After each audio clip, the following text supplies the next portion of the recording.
It doesn't matter how I try, I always wind up wondering why. That other people seem as though the walls of life are very low. They seem to counter every brick as though it really don't exist, while I myself am not averse to simply walking in head first. Now, if life's a wall that must be scaled, am I the only one to fail, or are these people dodging bricks really only counterfeit? So if I'm dealing with those that fake or always piss on my cornflakes, this is what I'm gonna do. Stand on the wall and piss on you.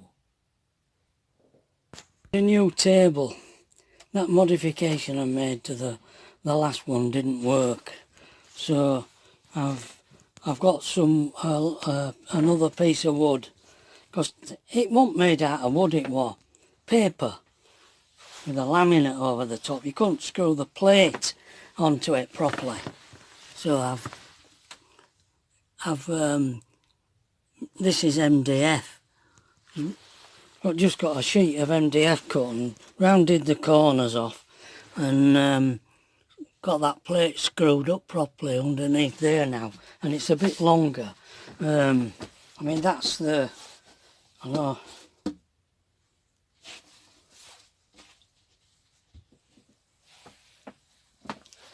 that's a little bit longer now.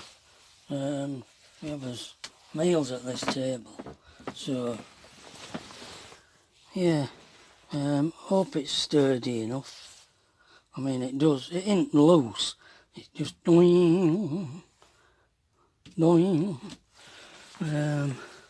What Pat'll think to that, I don't know. And I've removed this light from there.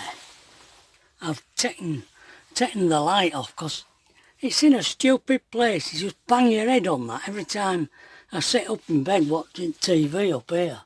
Got telly up there and a light right where your head is. So I've taken it off and just put the plate back on so it looks tidy. And that one still operates, so be okay. Hiya folks. Yeah, the one thing I forgot to tell you about before was it was the SAFA who helped me to organise my compassionate discharge. SAFA is Soldiers, Sailors and Air Force Families Association. Forgot to mention that in the last video. But anyway, while I was married to Pat in the army, I was saving up to get out of the army. It cost £250 to buy yourself out of the army, which was a lot of money then. And I'd got 100 quid towards it. So, of course, when we got out, I used that as a deposit on a house. It was a double-fronted back-to-back house in Armley, only a stone's throw from where I was born.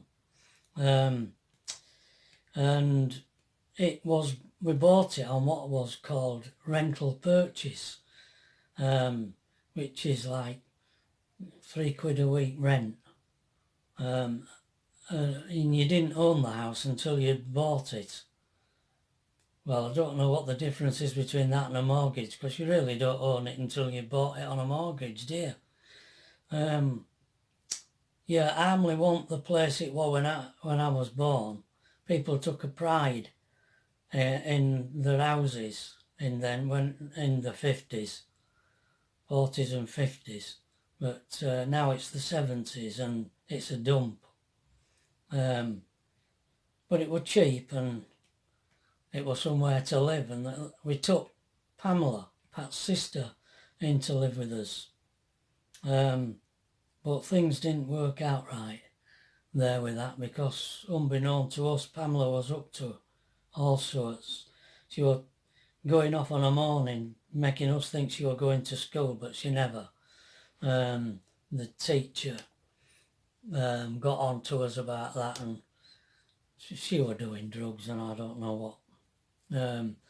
Anyway, she was coming in late and I warned her about it, and we were in bed one night when she come back, and I'd locked door and I let her in, and I got a load of bad mouth, so I cracked her one. And after that she went back to Grandma's. And that was it. It was just the two of us, me and Pat then. This back-to-back double fronted, I don't know whether you ever heard of them, but it's just a row of terrace houses. You've got a front door, right directly opposite is a staircase, room on the left, room on the right, up the staircase, room on the left, room on the right, toilet, up another staircase into the attic, room on the left, room on the right. So, room on the right, room on the left. And that's where we lived, and I was working for a company that recycled paper and cardboard. They used to go around all the supermarkets in one place and another collecting cardboard and paper, and it was sorted. They used to take all the polythene out and bale it into these massive great bales and load it onto the back of a trailer. And I drove an Arctic for them, and we used to set off on a morning at 6 o'clock, finish at 6 o'clock at night, 5 days a week. And we used to go to the paper mills in Ramsbottom in Lancashire, and that was before the M62 was built. So we used to go through Huddersfield and up the Snake Pass. I think that's where we went. Seem to remember the route through Todmorden and all that. It was pretty boring really, because when you got to the mill you were in a queue to get tipped. So you were hanging about, and the other drivers says you don't get back while 5. That gives you an hour to rope and sheet another load for the following day. So whatever you do, do not come back before 5 o'clock. Well, I could have got back for 3 o'clock. Used to be in a lay-by waiting, bored to death. And eventually I got sick of this, so I came back. Boss clapped his eyes on me and, "What are you doing back here at this time?" Looking at his watch. And all the drivers sent me to Coventry. After that, they wouldn't speak to me, which was a great loss. Anyway, I got fed up with that job, and I applied for another job, and this were on long distance. And I can remember I were in Newmarket. A lot of places won't let you unload after 4 o'clock. So I used to get parked up in a lorry park and get changed and go out and have a drink. We did have an allowance. I used to use that to go out and have a drink with. Kipping cab, which didn't have a bed in it. Yeah, I remember being at Newmarket one night. You had to ring in every night on a payphone. And this particular night they said, "Oh, we need you to go to London to load up. Now you need to go now." "Now? I'm not going now. I've used up all my hours." "Never mind that. Get off down now." "No, I won't go." I refused. Says I'll set off early on, first thing in the morning. Which I did. And I had to park up in Bethnal Green, in a lorry park in Bethnal Green. And we used to go into a lorry driver's place called the Well and Bucket, a pub called Well and Bucket. It were a right place with this. Well, there were all sorts going on in this place. There were blokes trying to flog you all sorts. Want to buy a watch, roll his sleeve up, there's all these watches. What's going on here? Anyway, one bloke come up to me and he says, "Is that your red truck behind us?"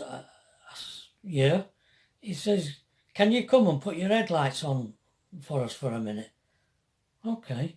So I went and got it cab and put my headlights on and shone it, and they opened the back of their truck up in front of me, and it was full of all these pictures in frames, and they just took about 5 out. And this guy were moving as some kind of photographic studio, and on a removal, and he was flogging the stuff. It's a right place, this. And I was aiding and betting, putting my lights on for them. Anyway, it all blew up here because they gave me this truck and they said, this is your truck, right? And I looked in it and it was like a dustbin. What a tip. I don't know who'd had this truck before me, but it was filthy. I spent days cleaning this truck up, and I got it how I wanted it. And I'd had it a while, this truck, and one day I come in and it was gone. And I went into office and I says to him, where's my truck? I said, there are trucks, Trevor.